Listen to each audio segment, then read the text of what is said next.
हाँ भैया, आजमगढ़ के हरिओम स्टूडियो से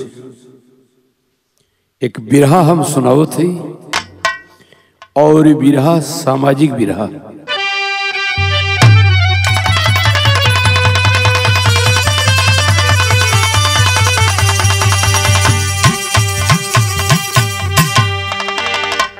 ये बिरहा में बतावल गया सास और बहू का नाता कैसा होना चाहिए। भूमिका में कवि लिख ले हूं।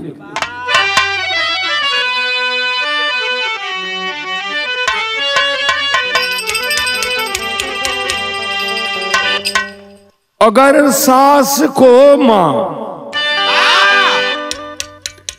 बहू कोई माने, अगर सास को मां मतारी हो बहू कोई माने, अगर सास को मां बहू कोई माने, सास भी दे पतोहू को बेटी का दर्जा, ना किसी घर में कोई कलह पैदा हो, ना किसी बात का हो कभी कोई हर्जा, होता घर को चलाना है मुश्किल बड़ा, दूर हो जाता नफरत में अपना करीबी, तोड़ो बंधन ना ईमान छोड़ो नहीं, लाख सर पे मुसीबत ले आए गरीबी।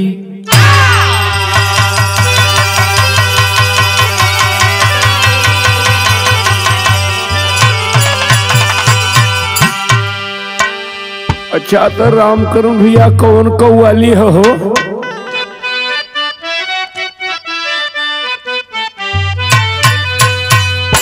बहुत खूब बजा दे श्याम बसुरिया तो मजा आ जाए,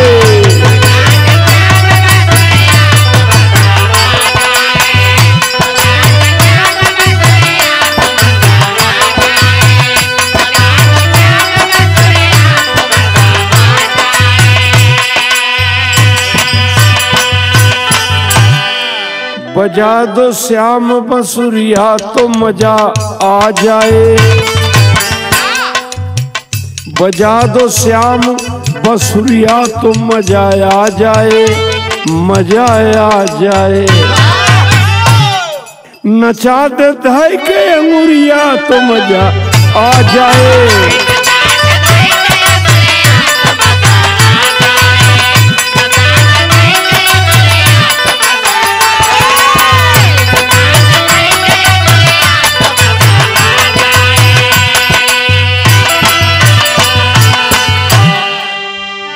नचा दे धई के अंगुरिया तो मजा आ जाए, मजा आ जाए,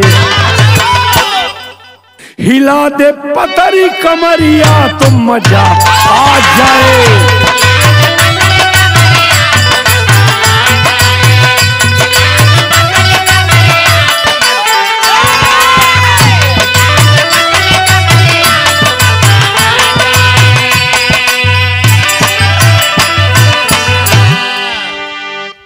यह आशय से बिरहाई लिखल है कि भगवान हर कण-कण में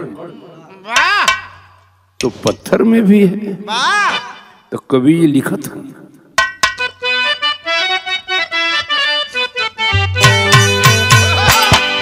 मिले पत्थर में देवता जरा विश्वास करो,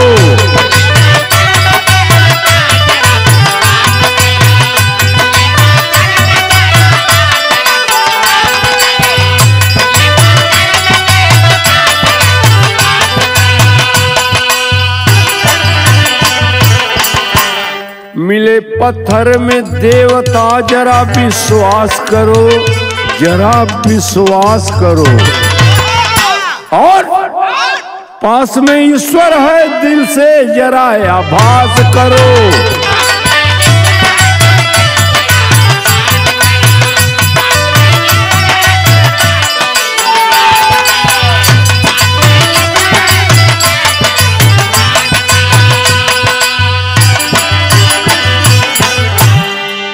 वाह वाह, कैसे हो रामकरण भैया?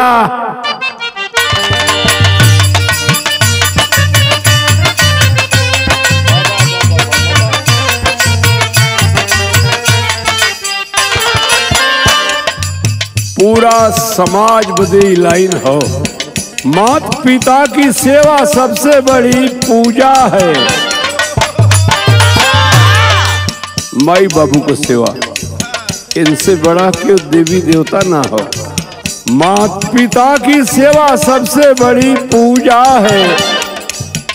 बड़ी इंसानियत से कुछ नहीं भी दूजा है।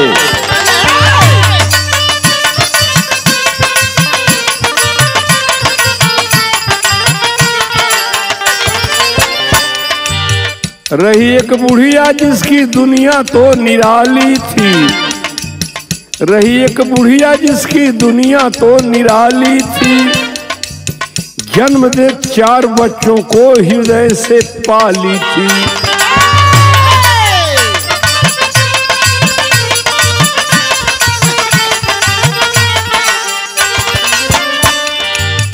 एक राजा के यहाँ तीनों काम करते थे।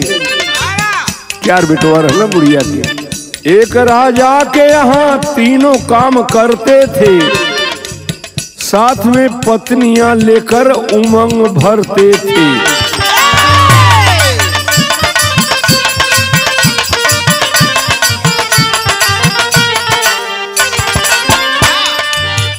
छोटे बच्चे के संग राती घर सजा करके लोग हैं पूछते बुढ़िया के पास से आकर के।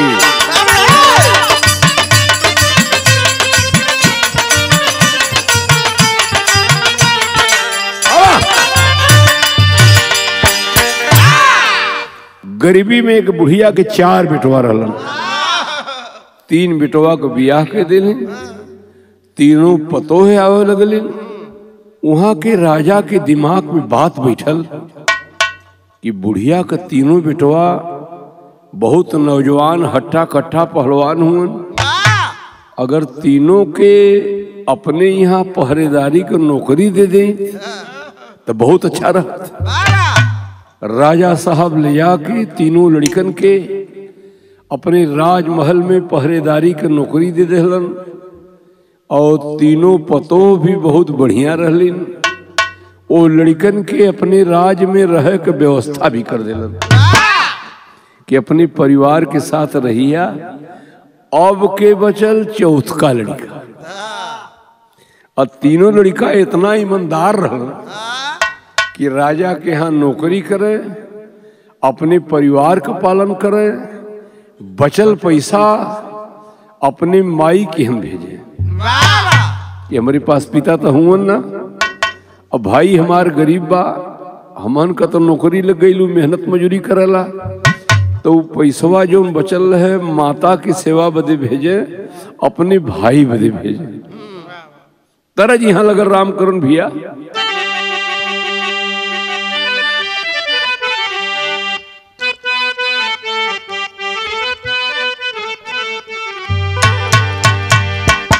वह तरज है गोरिया हो बिजुरिया कहवा गिरी।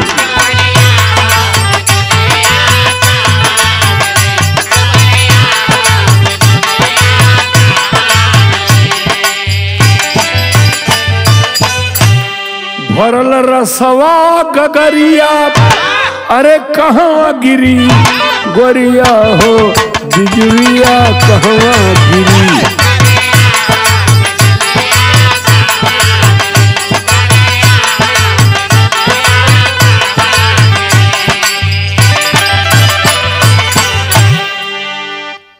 बुढ़िया छुटका को बियाह न करे। ये भी तिलकहरू आवे तो ये कहे कि भैया देखा 3 ठे पतो हमार बहुत संस्कारी खरी, जोन हमके सास समझेली, अपने पति के पति समझेली। तो अगर शादी करब तो हमके संस्कार वाली वैसे लड़की चाहिए। तो पूछे जानते का छोटा का कह बियाहवा कहिया होई।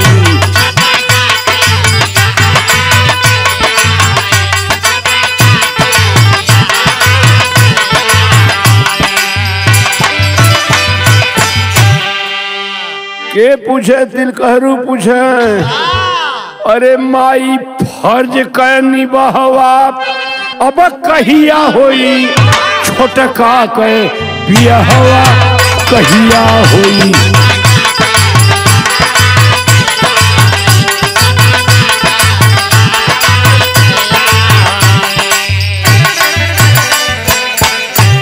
एक लाइन है समाज बदे हम कहे जाते, सबके बदे, टाइम से खेती बाड़ी, टाइम से शादी,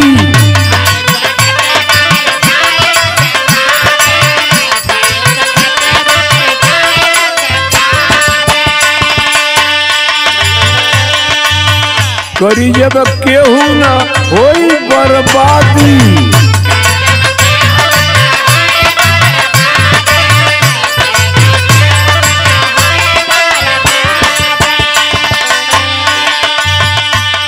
आपस में सलाहवा,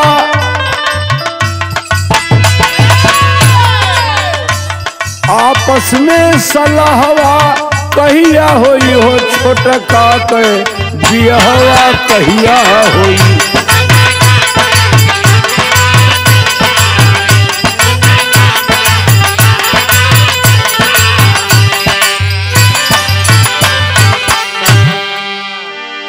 यह लड़की वाला पूछे कि माताजी शादी करला, कहीं देखा भैया ब्याह करब, लेकिन लड़की संस्कारिक चाहिए। तनी का रामकरण भैया बढ़ जाता ठीक रहता।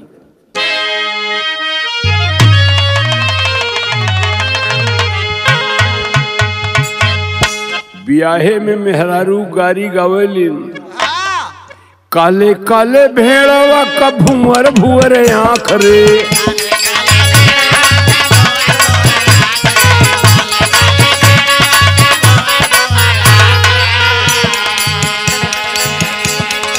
काले काले भेड़वा का भुवर भुवर आँख रे, कहाँ जला भेड़वा अनहरिया बारात रे।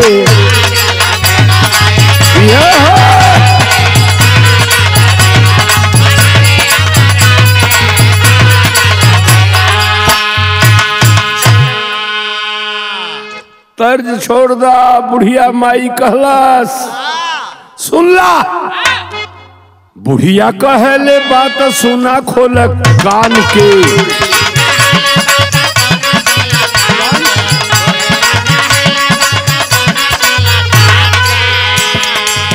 घबरात हुआ प्रभात भैया, बुढ़िया कहले बात सुना खोल कान के,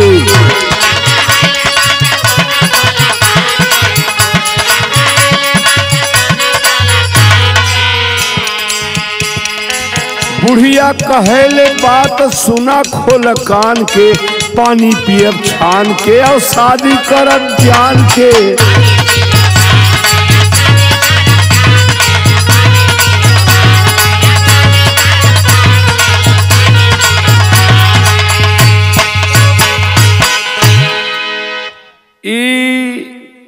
लाइन खूटे गठिया लिहा, पानी पियब छान के और शादी करब जान की।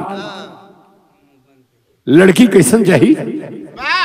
लड़की सहूर वाली रही संस्कारी, लड़की सहूर वाली, अरे वो रही संस्कारी और राखी हो सजा के अपने घर का फुलवारी।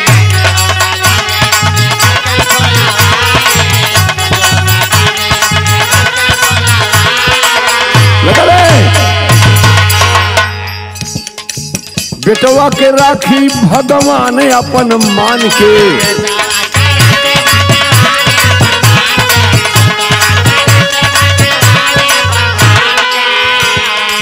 बेटवा के राखी भगवान अपन मान के, पानी पियब छान के और शादी करब जान के।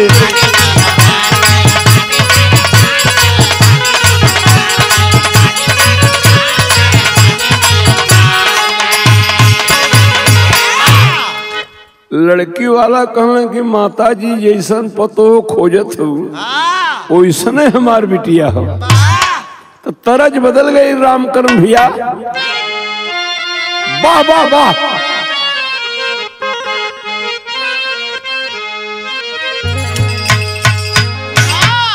अरे कौन करनवा शहर भागे, पिया पपिया का बोलिया जहर लागे।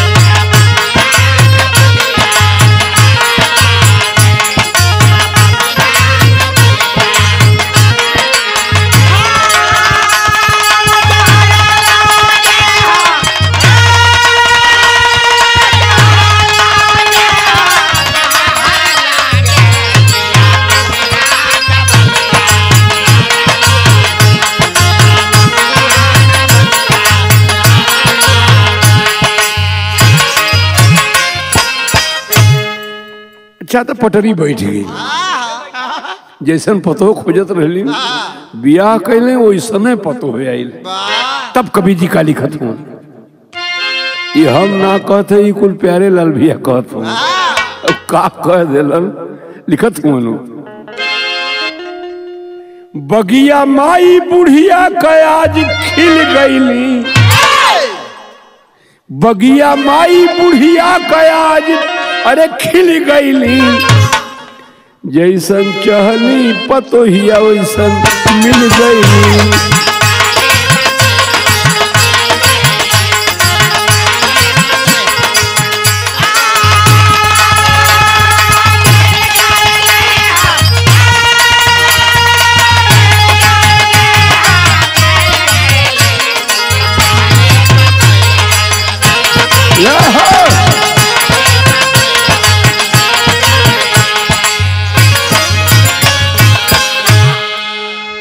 लजधर पतो है आज उतरल बा घरे,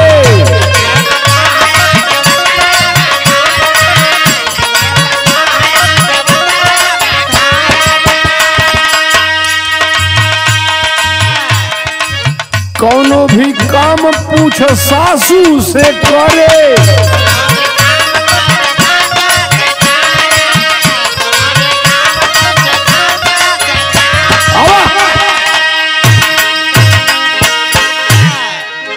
बुढ़वा लोग कहले हुआ हो अभिमन्यु भैया, जैसा के तैसा मिले, मिले मीत के मीत, और पानी के पानी मिले, मिले कींच के कींच।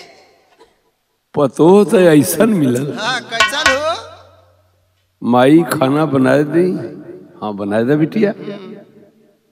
माई तो के नहवा दे, नहवा दे बेटी। माई तो के खाना दे, दे दा बेटी। माई अपने पति के खाना दे दे, दे दा बेटी।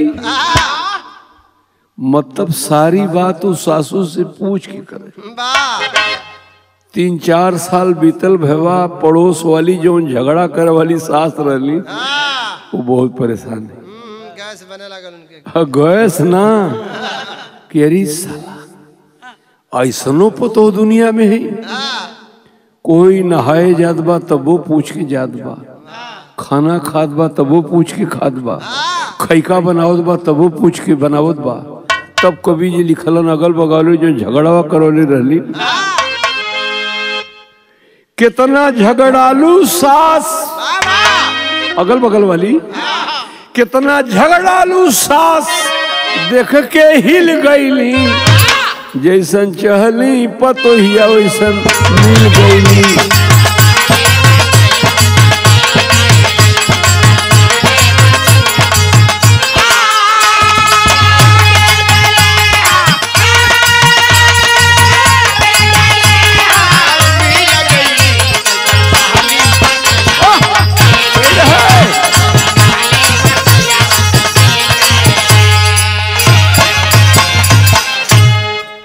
रामकरण भैया तनी एक पर्दा आगे घुसकावा।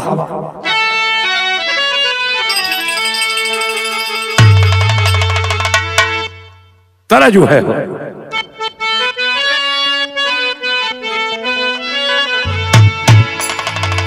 अरे बोल जिन बोला अब बोल जिन बोला पपीहरा, हरि का बोल जिन बोला।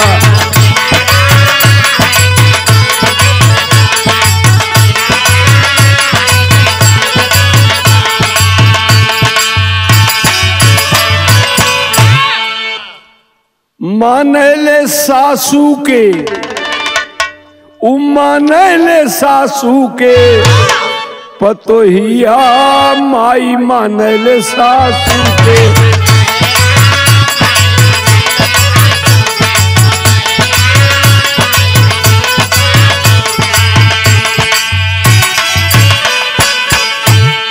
अपन जिंदगी परनवा, अरे उ जाने ले सासू के, पतोहिया माई माने ले सासू के।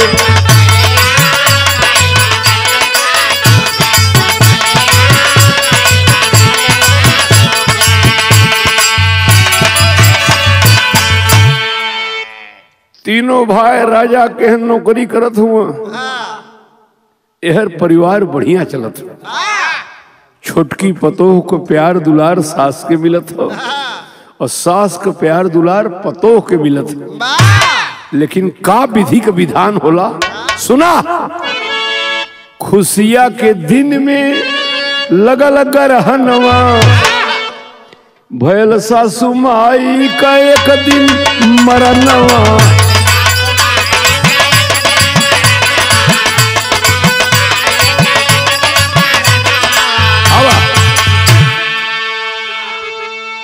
बुढ़ौती का समय रहा। एक रोज सासू माई मर गई, कोई कुल काम उन्हीं से पूछ के करे। जब वो मर गई तब कभी लिखत हुआ, धाया कवरिया, अरे धाया कवरिया, रोवैले सासू के, पतोहिया माई मानले सासू के। बाबा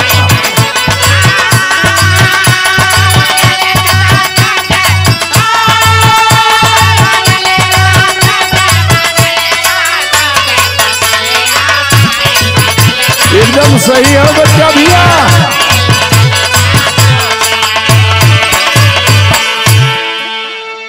बुढ़ौती में सासू मां मर गई, तरज बदल रामकरण भैया। अमृत के धार केहू केतनो पियाई, एगो माई बिना।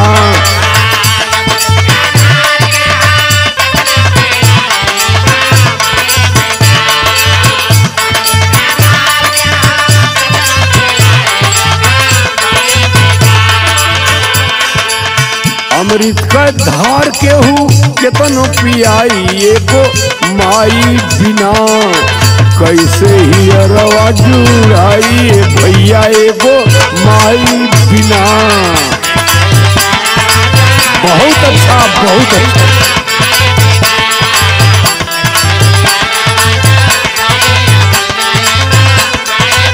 लगल है दोरे लाश पड़ल हो भाई, कैसे वो पतोह जी हो, कुल काम वही माई से पूछ के करे। अब वो रोत हो, का कहत हो, अखिया के खोल दे तू मुहवा के बोल हमारी सासू माई।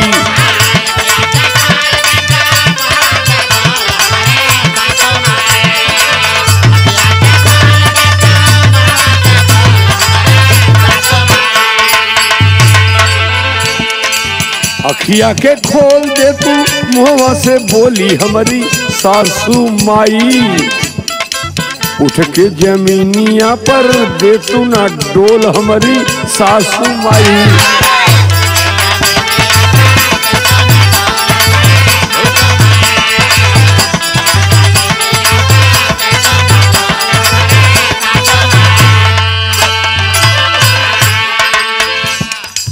अखिया के खोल दे तू मुहवा के बोल हमारी सासू माई। उठ के जमीनिया पर दे तू ना डोल हमारी सासू माई।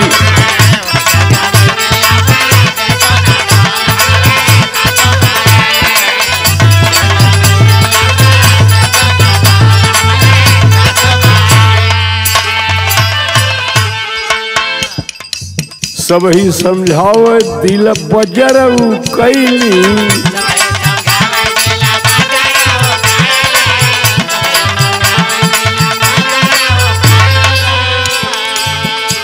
अरे माटी का मूरत सासू जी कहू बनवली।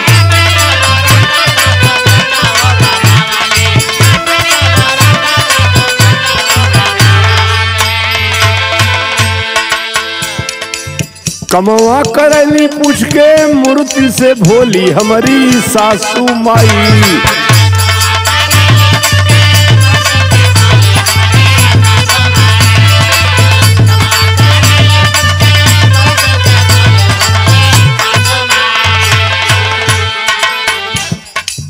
कमवा करली पूछ के मूर्ति से भोली हमारी सासू माई।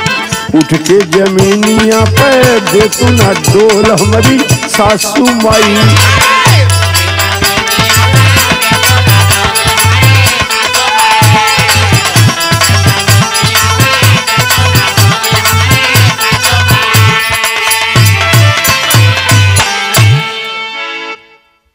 सासू जी मर गई। तीनों चारों लड़का मिल के तेरे ही संस्कार कैलन, लेकिन ये बहू सास के शोक में विक्षिप्त हो गई। समय से न खाए न पिए। एक रट की माई हमार कहाँ गई। कुछ दिन के बाद ओकरे दिमाग में एक ठे छोटा सा माटी का मूर्ति बनौल। जैसे एकलव्य द्रोणाचार्य गुरु को बनौले रहल। देखा जब कणकण में भगवान हूँ, हमरों में हुआ, तोहरों में हुआ, मूर्तियों में हुआ, मटियों में हुआ। इस संस्कारिक पतो हो। एक मूर्ति बनौलस मट्टी का, और वो सास का मूर्ति बहुत छोटा सा बनौलस। जितना भी घरे का काम करे, माई खाना बना दी। अच्छा वो बोला था मूर्ति है माई बहरे से ईंधन लिया दी। माई अपने पति के खाना दे दी। माई हमहू खाए ली। अभी फिर मजे में हो गए। एक दिल दिमाग ठीक हो गए। वही माटी के मूर्ति से पूछ के सारा गृहस्थी का काम करे। तब कभी जी टेरी निकला।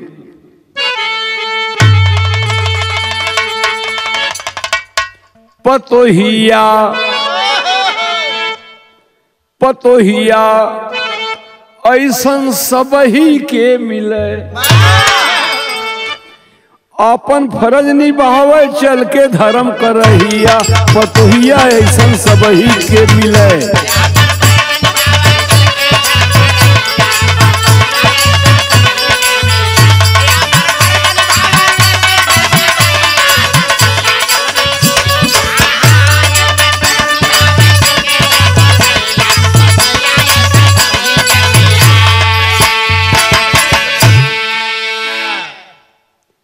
रामकरण भैया तनी 4 लाइन इलाहाबादी लगा दा। सुना बात। अरे किस्मत से मिला है बेटी बेटा।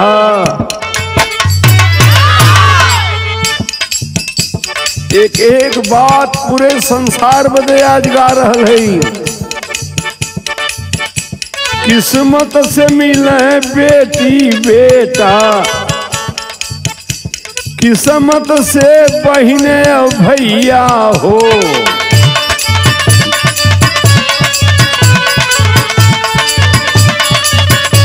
बाबा बाबा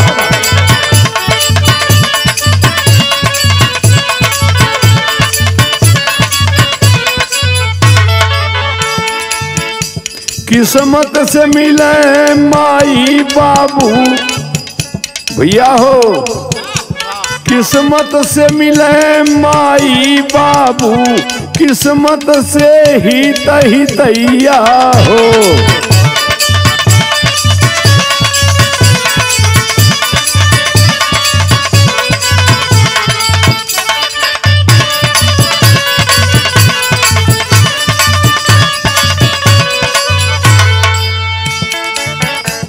वही मूर्ति से सब पूछ करे, मूर्ति का करे सेवकैया हो।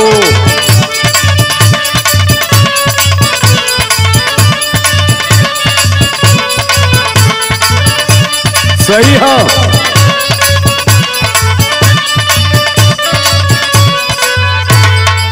और बहुत मतलब का बात सुनला लोगन, बिरहा तो बहुत सुनला, बता दिया कि दुर्जन गावत रहलन, बेटा पतोह जब नीक मिले हो जाले पार बुढ़ैया हो।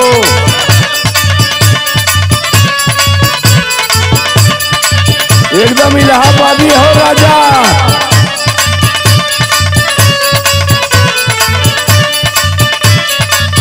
आवा सासू का मुअल ना अखरत हो, माटी के मूर्ते खोदे सास मन ले बा, कुल पूछी के करत बा।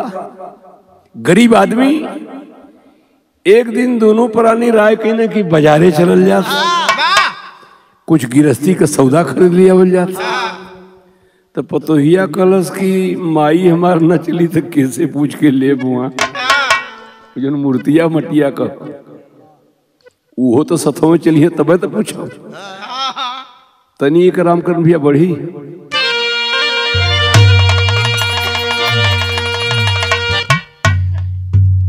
कौन तरज है?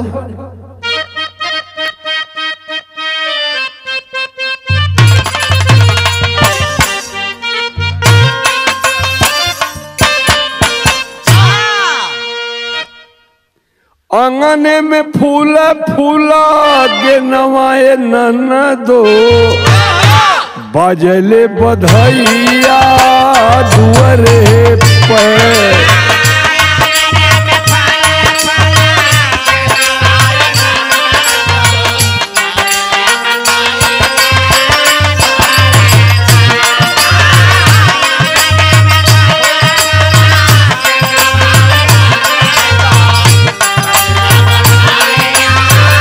लगल है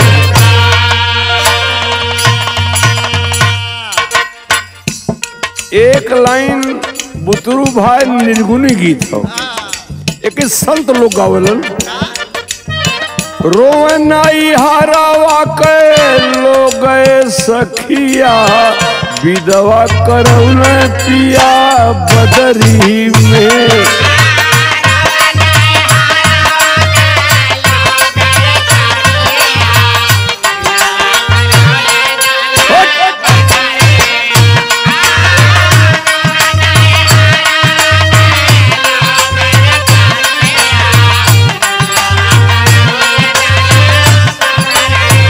लगल है के बाजारे जाता, बुढ़िया का छोटका बेटवा छोटकी पतो और संगे में मटिया का मूर्तिया माई बनल हो, और माइयों के लेके जात हो बाजारे जाते सौदा किने। तब कभी जी लिखत हूँ सौदा लियावे बदे एक दिन बजरिया, सौदा लियावे बदे एक दिन बजरिया, चली देहल दोनों प्राणी घरवा से।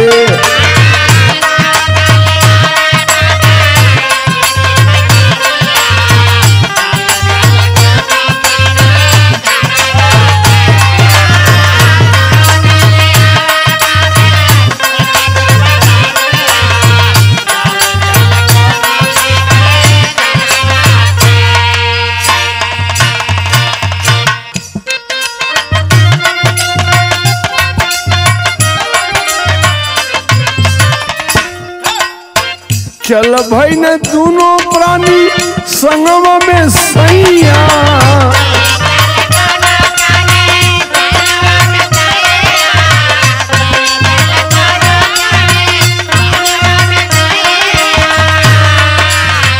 कोरवा में मूर्ति दाबू चलली पतोहिया,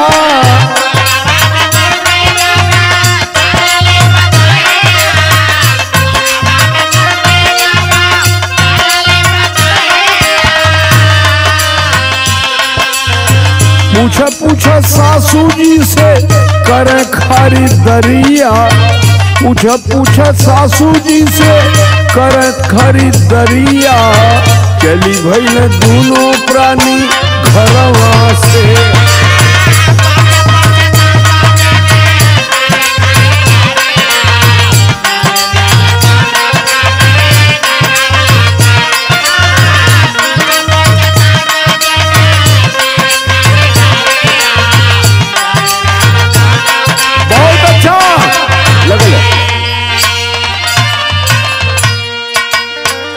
बाहरे पतो बहुत ऐसन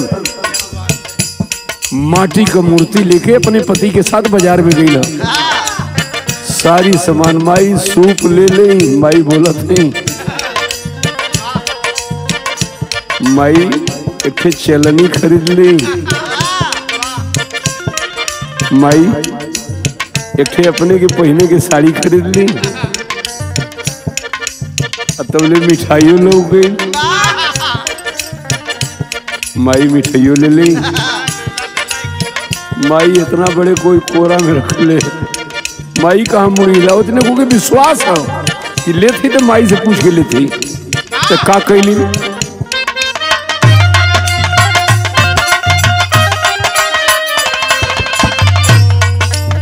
सासू जी से पूछ पाछ लड्डू की नवाली,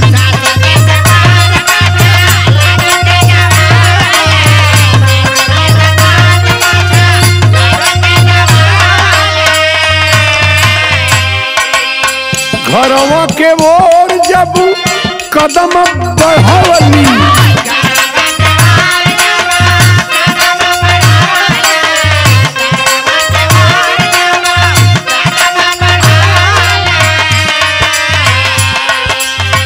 रहिया में जंगल पड़ल घेरल से अनहरिया, रहिए में जंगल पड़ल घेरल से अनहरिया, चले भइल दोनों पानी घरवा से।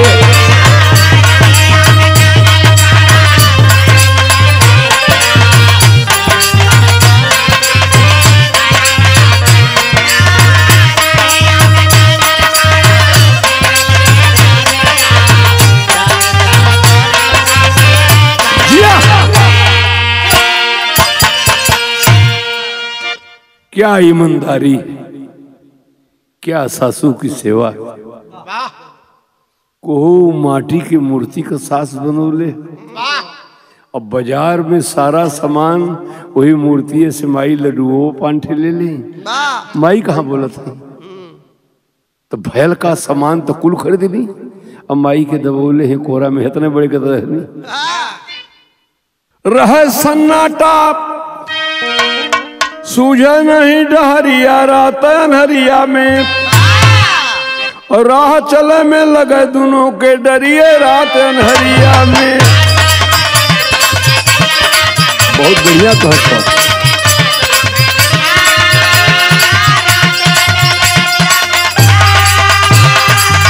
बहुत अच्छा बच्चा भैया।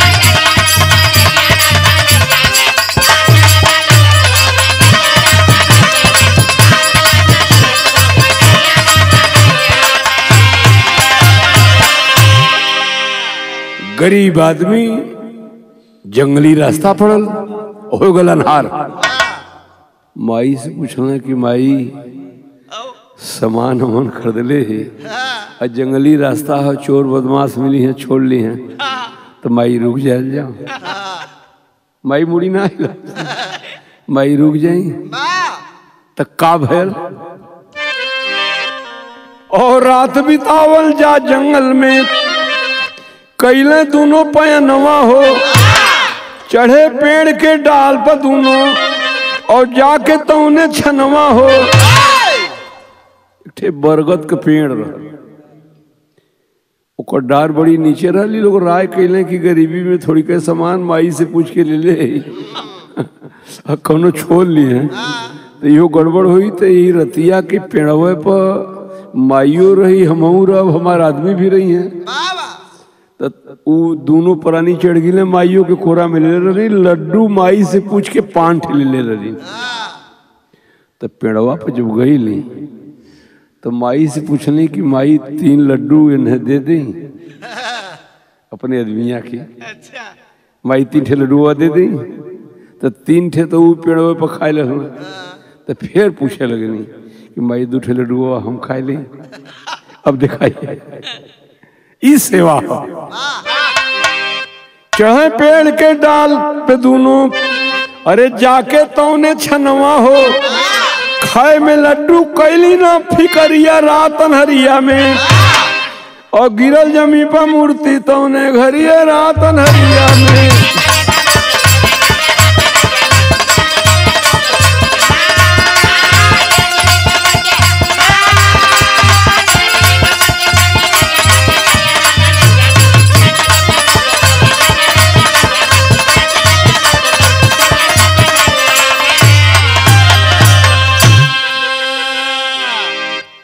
पांच लड्डू रहल पेड़े के डारी पे बैठ के माइये से पूछ के 3 ठे अपने पति के दे ली, और यह पूछत हली कि माई 2 लड्डू हम खाए ली।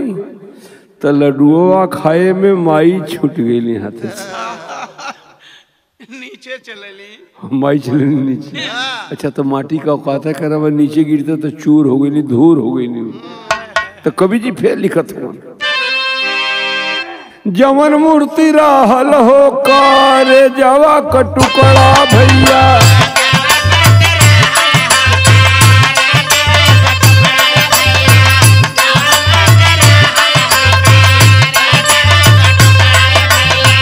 धरती पर गिर के टूटल सोचे मन मारा,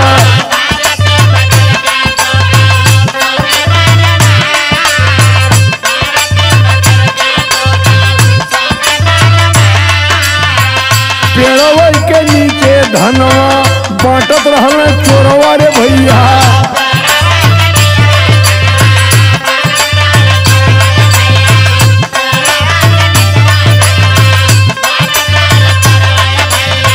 मूर्ति गिरता छोड़ के धनवा हो गई ना फरा,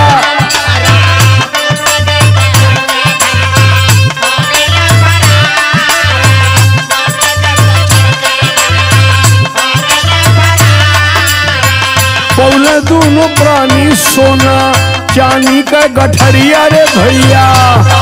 इस माटी के मूर्ति का सेवा का फल है।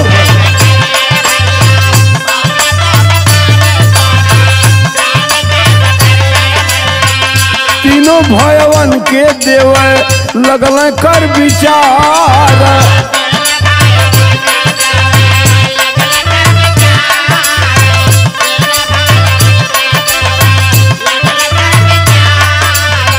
भाई हो तो ऐसन कहे लगल है तीनों भैया रे भैया।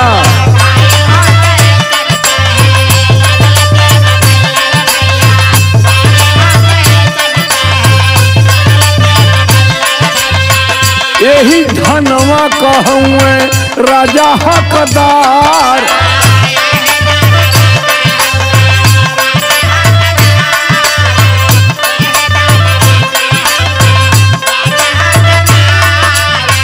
चारों पहुँचल तब राजा के समनवा रे भैया।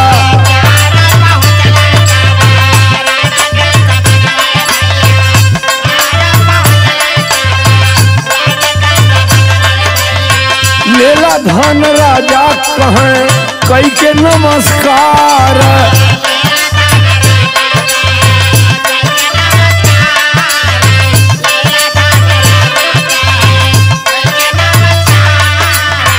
मेहनत का कमाई चारों भाई हम करल जाई।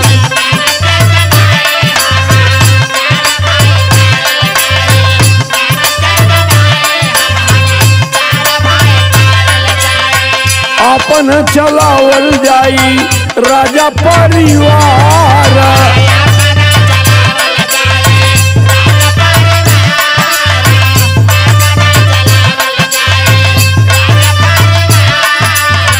भइले प्रसन्न राजा चारों भयवन पर बाबू।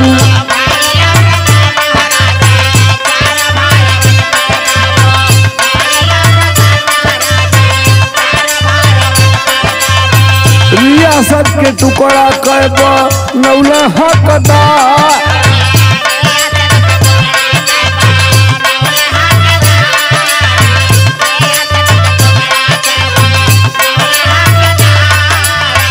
चारों भाई अपन चारों लेके दुल्हनिए रे भैया।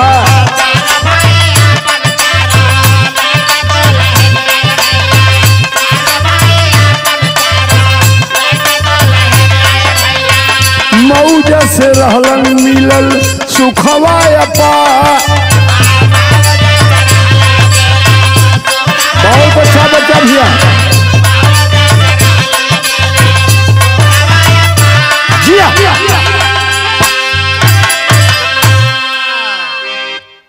यह रही सामाजिक कहानी साथी। मूर्ति नीचे गिरल, चोर चोरी कई के धन बांटत रहलन। मूर्ति के गिरते चोरवा कुल सोनोए चनिया छोड़ के भाग गईलन। ई दोनों प्राणी सोना चांदी ले जाए के जौन तीनों भैया राजा का नौकरिया करें। देखा ऐसनो भाई दुनिया में हूं। कल भैया आप लोग नौकरी करेला, राजा का पैसा बचेला, हमरो सेवा बदे देला, माइयों के सेवा बदे देला। अब तो माइयों मर गई, एक ठे माटी का माई बनौली वो चल गईली।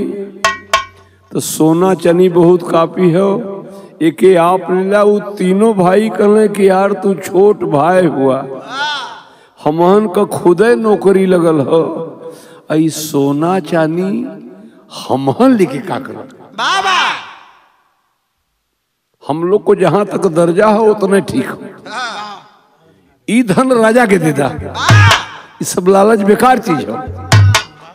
तो जब राजा के ले जाके धन दिलन, राजा टुकुर टुकुर ताकत कि बारे बुढ़िया के बेटवा। तीन नहीं चारों ईमानदार हैं, चारों पतोहू ईमानदार हैं। राजा चारों पर खुश होके कहले कि सोना चांदी तो हमें दे देला, बगल के एक जागीर हो ओकर जमींदार तो लोग के बना देते। अब का करवा नौकरी, तू लोग खुदे सबसे नौकरी करवावा।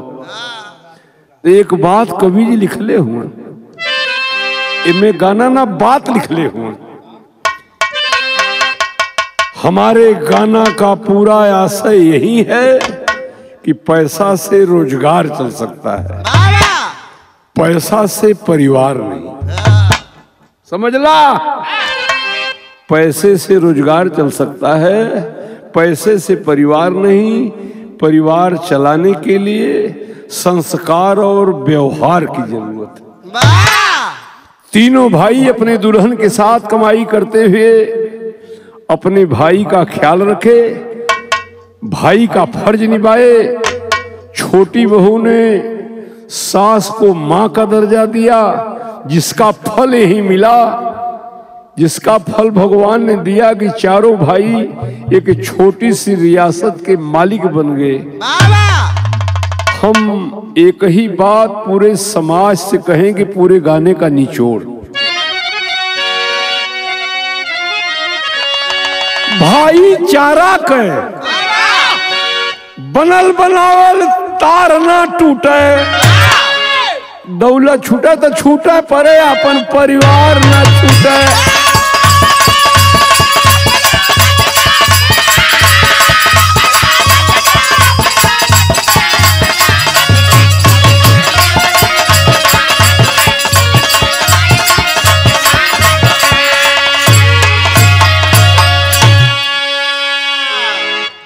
दौलत छूटे तो छूटे, पर अपन परिवार न छूटे।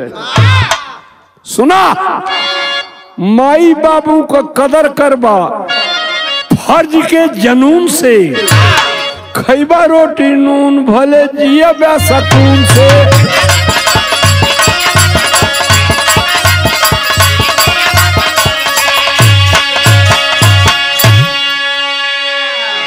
परिवार से नफरत ना कह जाला, है ना।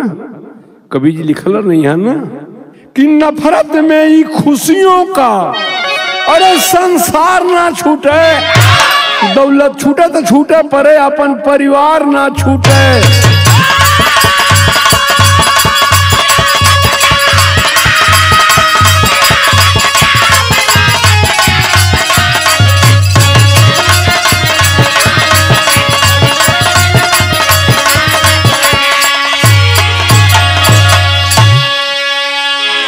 साथियों, प्रमाण है महाभारत से, आखिरी लाइन है, बारे माटी के मूर्ति का शक्ति कि मटिया का मूर्ति पूजल एकलव्य मन में और केहू न हराए पौलुस उनके भी रन में।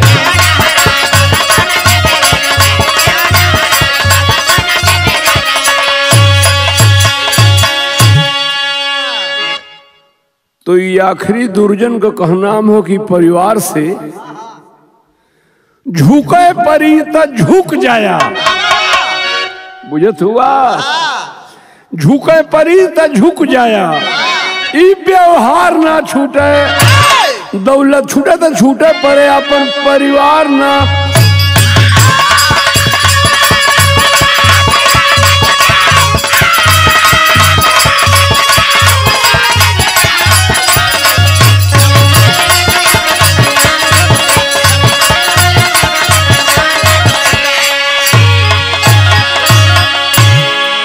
गुरु बिहारी गुरुपतु हो गई अमर कहानी, कहे अच्छा बर माई बाप के मनबा बढ़ जाई पानी, पतोही आया ऐसा सब ही के मिले,